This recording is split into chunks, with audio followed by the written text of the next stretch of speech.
I don't mean to keep nailing Rishi, but another thing that's so frustrating is that even if he had some humility to engage with, or even if he didn't have the humility to engage with the electorate or the people of Britain, the mandate in 2019 for the Conservative Party was fairly clear: deliver Brexit, levelling up, and support the NHS.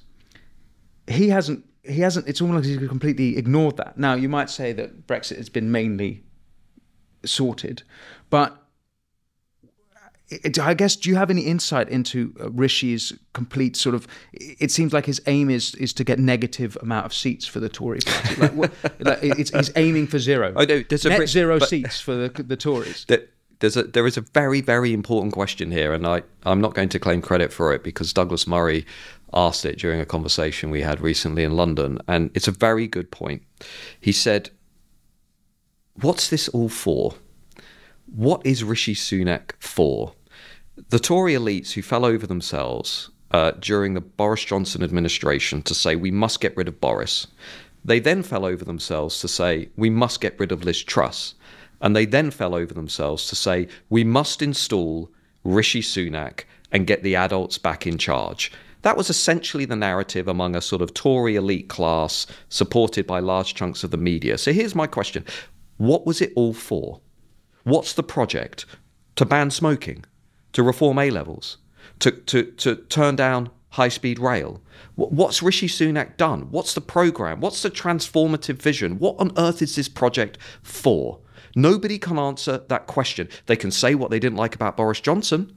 They can say what they didn't like about Liz Truss. But what is this for? Because what it's given us is an average Conservative rating in the polls of 21%. It's given us a party that is heading into the electoral abyss, the worst defeat for the Conservative Party in the history of the Conservative Party. Unless the polls suddenly change, we are heading for a complete wipeout of the 2024 general election. And it's kind of pulled back the curtain to reveal that there is no brain trust behind Rishi Sunak. He's basically an over-promoted technocrat who is not a prime minister, clearly.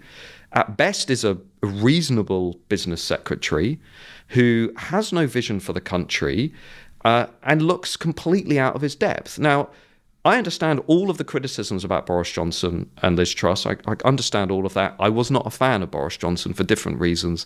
I don't think he was a genuine Conservative. I think he set the stage in many ways for the collapse of the Conservatives by liberalising migration and by not doing many of the things he said. But at least Johnson and Truss actually had a vision for where they were trying to get to. Truss, for all her failings, she said, this economic model isn't working, we need to change it. She was right on that, by the way. And Johnson, he said, you know what? Brexit was pushed through by popular sovereignty. We've got to deliver it or we're going to lose the confidence of the masses and this is going to get pretty dicey and pretty dangerous. And he delivered it. They had a vision of fundamental radical change. That's why the elites got so scared. Because they were challenging the elite consensus. They were challenging the status quo. What's Rishi Sunak given us? Managerialism, technocracy. The best thing he could come up with in that leadership conference speech last year was banning smoking. Are you serious? This is the pinnacle of conservative thought in 2024. It's ridiculous. Everybody can see it. Voters can see it, which is why he is now leading that party into the abyss and Nigel Farage is back.